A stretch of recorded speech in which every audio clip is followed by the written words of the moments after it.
Biden now says the U.S. will not send certain weapons to Israel if it invades Rafah. The warning marks a policy shift in U.S.-Israel relations, and it's drawing criticism. NBC's Alice Barr has the latest from Washington.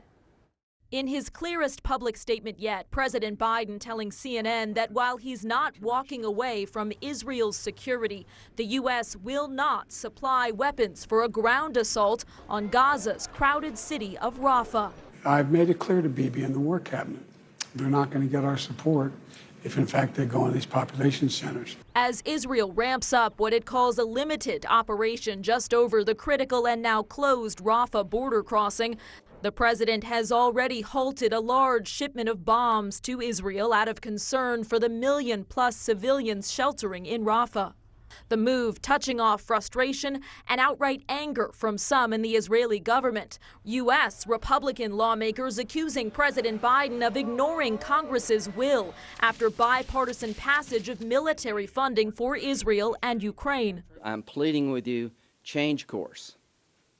Give Israel the weapons they need to finish this fight. Speaker Johnson calling it 100% a political calculation. As tense college campus protests threaten the president's re-election bid, Democrats pushing back. The president's doing the right thing.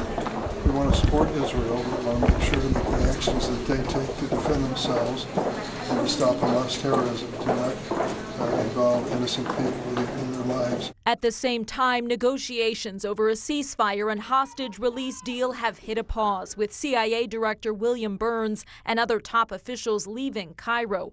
A source familiar telling NBC News a key sticking point is Israel's military action in Rafah and insistence the city it calls the last Hamas stronghold be excluded from any ceasefire agreement.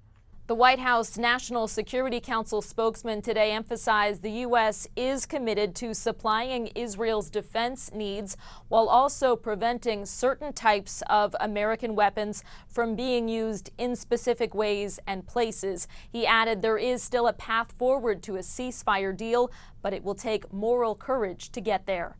In Washington, Alice Barr, NBC News.